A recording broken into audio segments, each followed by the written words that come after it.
Welcome back to Classic Firearms, everyone. This is the Ermox XFIRE. It's a Glock-style aluminum pistol brought to you by Ermox. Of course, Ermox being a Turkish-based company, providing good value and good functionality in what they're delivering to you as a product. So let's discuss about what Ermox brings to you, sub $400 aluminum frame pistol with accessories right out of the box. And let's start with what actually comes in the box. So first and foremost, let me set the pistol down. You obviously have your user manuals, and actually the box does come with a separate box. Inside, there's another box. So kind of interesting there, but you do get a hard shell case that comes unscratched, unscathed, which is really nice. Just a little bit of thought there.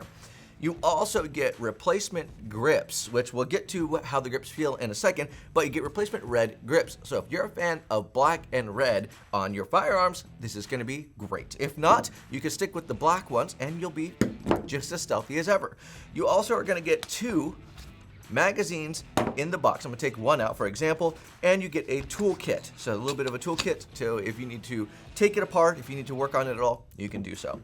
Not to mention, it comes with 2 optics plates. So there's 3 different options when it comes to mounting an optic or red dot on your pistol, which is always a good thing. Options are always nice. Now, you also, again, are going to get 2 magazines. Those come in 15+1 capacity. As I don't know if you can zoom in and see that. Right on the back it says 15, and you can always have +1. So let's actually get to the pistol, starting with the tip. Now, this is a fairly feature-rich pistol. Again, aluminum frame, steel up top. You actually have fiber optic sights on both the front and the rear. What's really nice about this is the rear is actually concaved inward, and you get 2 green fiber optic sights with a red front. This is going to make acquiring targets downrange very quick and easy. Now, up top, right behind the fiber optic sight, you actually have lightning cuts. Those kind of work as slide serrations for grip, which is quite nice. As you can tell, there are no slide serrations below it, but the actual lightning cuts do offer a good amount of grip. And the pistol is easy to actuate right out of the box, which is nice, at least a slide release. So not all the time will you actuate a slide release right out of the box that will actually be easy to use. So wear-in is going to be nice with this pistol. As I head on back, you can see where the optic cut is. Now, you are going to retain your rear sights. They are fairly low, so they're not suppressor height sights, but that does allow you with some red dots that you're going to be able to co-witness just a bit. If nothing else, it's always nice to have those sights. With that, you also get rear slide serrations. So depending on how you press check this pistol, you're going to be able to without an issue. And again, weapon is clear. Weapon's always clear before we ever start any video. Moving on. As we flip over the pistol and head down to the aluminum portion of the pistol, usually it's a polymer portion, this is aluminum, you have a front Picatinny rail with 3 crossbar slots, 1, 2, 3, so you can put whatever light or laser you're going to want to put on there fairly easily.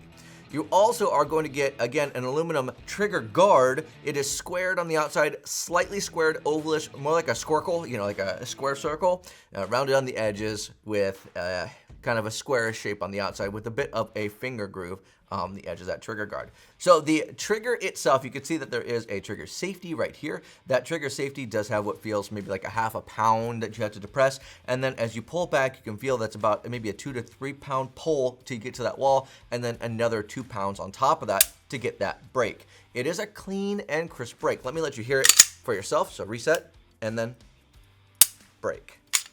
So all in all, it does feel good. Now that reset kind of kicks your finger out a little bit and then breaks again.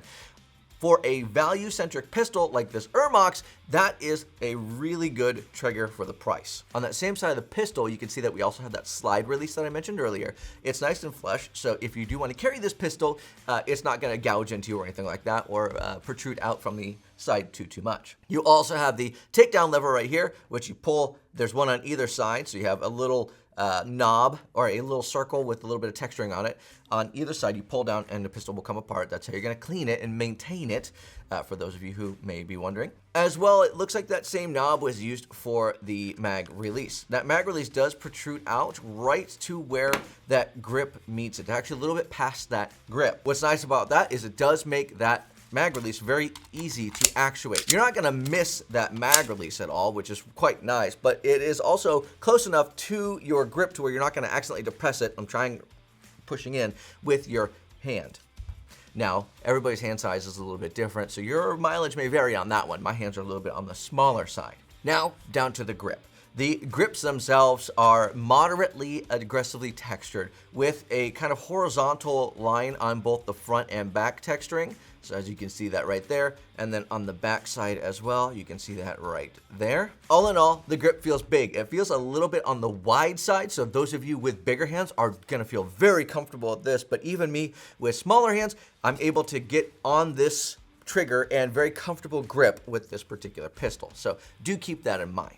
In case you were wondering as to what the red would look like on the pistol, you can see that right here. Just gonna put that over the pistol, not screwing it down or modifying it in any type of way. But if you're looking for a red and black kind of aesthetic to your pistol, you can absolutely have that. Some people love that, and there's no issues with that. But if you're not, you can keep it just as is and call it good. With that being said, in review, you get a 4.01 inch barrel with lightning cuts on the front of the slide, make it a little bit lighter, a full aluminum and steel build with an optics cut with 2 different plates in the box. You're able to put 3 different types of optics on there, and you get front and rear sights that are both going to be fiber optic. Well, of course, you have an orangish red up front and a green in the back. Being a striker fire pistol chambered in 9mm, you're gonna have a 7.04 inch long pistol that is 5 inches tall. It's gonna be 1.08 inches wide and come in total at 1.74 pounds. Of course, that is unloaded.